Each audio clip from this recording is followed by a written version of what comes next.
ಹರಪನಹಳ್ಳಿ ಭೀಮವ್ವ ಆಗಿರ್ಬೋದು, ನಮ್ಮ ಹೆಳವನಕಟ್ಟೆ ಗಿರಿಯಮ್ಮ ಆಗಿರ್ಬೋದು, ಅವರೆಲ್ಲ ಅತ್ಯಂತ 2-3 ಡಿಗ್ರಿ ತಗೊಂಡಿದ್ರ. ಸಂಸ್ಕಾರದಿಂದ ಉನ್ನತವಾದ ಒಂದು ಶಿಕ್ಷಣ ಮನೆಯಲ್ಲೇ ದೊರಕಿದ್ದವರಿಗೆ. ಇವತ್ತು ಮನೆಯ ಮೊದಲ ಪಾಠಶಾಲೆ, ತಾಯಿಯ ಮೊದಲ ಗುರು, ಈ ಒಂದು ಪಂಕ್ತಿ ಹಿಂದೆ ಹೊರಟೋಗಿದೆ. ಇದು ಆಗಬಾರ್ದು.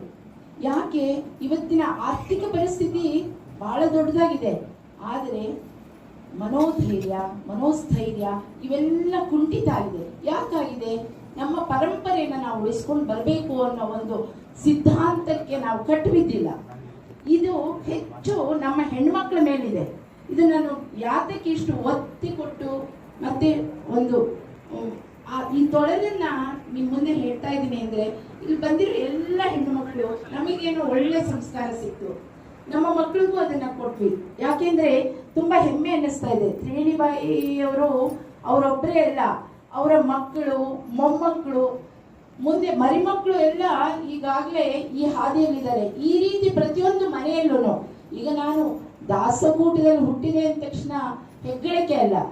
ನಮ್ಮ ಹಿರಿಯರು ಏನ್ ಮಾಡಿದ್ರು, ನಾನು ಏನ್ ಮಾಡ್ತಾ ಇದ್ದೀನಿ, ನನ್ನ ಮನೆ ಧಾರ್ಮಿಕವಾಗಿದೆಯಾ, ಧರ್ಮದ ಚೌಕಟ್ಟಿನಲ್ಲಿ ಇದೆಯಾ, ಇಷ್ಟನ್ನ ನಾವು ಪ್ರಶ್ನೆ ಮಾಡ್ಕೊಳ್ತಾ ಏನು ಬೇಡ. ಬೆಳಗಾಗಿ ಎದ್ದ ತಕ್ಷಣ ಹೆಣ್ಮಕ್ಳು ಹಿರಿಯರಿಗೆ ನಮಸ್ಕಾರ ಮಾಡೋದು ಬೇಡ, ಮನೆಯಲ್ಲಿರೋ ಒಂದು ದೇವರಿಗೆ ಒಂದು ನಮಸ್ಕಾರ ಮಾಡಿ, ತುಳಸಿಗೊಂದು ನಮಸ್ಕಾರ ಮಾಡಿ. ಯಾಕೆಂದ್ರೆ ಇವತ್ತು ತುಳಸಿ ಪೂಜೆ ಆಗ್ಲಿ, ಗೌರಿ ಪೂಜೆ ಆಗ್ಲಿ, ದೊಡ್ಡವ್ರಿಗೊಂದು ನಮಸ್ಕಾರ ಮಾಡೋದಾಗ್ಲಿ, ಇದೆಲ್ಲ ಯಾಕೋ ಹಿಂದೆ ಹೋಗ್ತಾ ಇದೆ. ಒಬ್ಬರಿಗೆ ನಮಸ್ಕಾರ ಮಾಡ್ಬೇಕು ಅಂದ್ರೆ ಸಂಕೋಚ ಆಗ್ತಾ ಇದೆ. ಇಲ್ಲ, ನಮ್ಮ ಹಿರಿಯರು ನಮ್ಗೆ ಯಾರು ದೊಡ್ಡವ್ರು ಕಾಣ್ತಾರೋ ಅವ್ರಿಗೆ ಅವ್ರ ಮುಂದೆ ಬಗ್ಗೆ ಅನ್ನೋದು ನಮಗೆ ಬಗ್ಗೋದು ಹೇಳ್ಕೊಟ್ರು. ಮೊದಲು ನಾವು ಬಗ್ಗಬೇಕು, ಬಗ್ಗದ ಮೇಲೆ. ಯಾಕೆಂತಂದ್ರೆ ನಮ್ಮ ಹರಿದಾಸರು ಎಲ್ಲ ಕಡೆ ಹೇಳಿದ್ದಾರೆ, ಹೇಗೆ ಬಿದಿರು ಬಗ್ಗಿದಾಗ ಪಲ್ಲಕ್ಕಿ ಆಗುತ್ತೆ, ಅದೇ ನೆಟ್ಟಲ್ಲಿ ನಿಂತಾಗ ಅದು ಬೇರೆದಕ್ಕೆ ಉಪಯೋಗ ಆಗುತ್ತೆ. ನಾವೆಲ್ಲ ಪರಮಾತ್ಮನನ್ನು ಹೊತ್ಕೊಂಡು ಹೋಗುವಂತ ಪಲ್ಲಕ್ಕಿಗಳಾಗಬೇಕು. ಅಂದ್ರೆ ನಾವೆಲ್ಲರೂ ಮೊದಲು ಬಾಗಬೇಕು. ದಾಸತ್ವದಲ್ಲಿ ಏನು, ಭಗವಂತ ಒಬ್ಬನೇ ಇಷ್ಟ.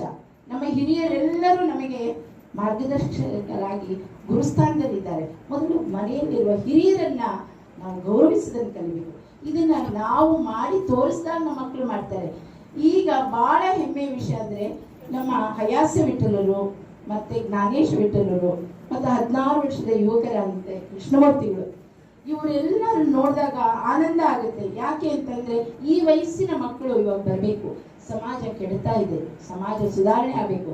ಹಿಂದೆನೂ ಕೂಡ ಹರಿದಾಸರು ಯಾತಕ್ಕೆ ಬಂದ್ರು, ಅವ್ರಿಗೆ ಯಾವ ಮಠದ ಆಶ್ರಯವೂ ಬೇಕಾಗಿಲ್ಲ, ಹರಿಯೊಂದೇ ಆಶ್ರಯ ಅಂತಂದು ಭಗವಂತನನ್ನ ಆಚಾರ್ಯ ಸಿದ್ಧಾಂತಕ್ಕೆ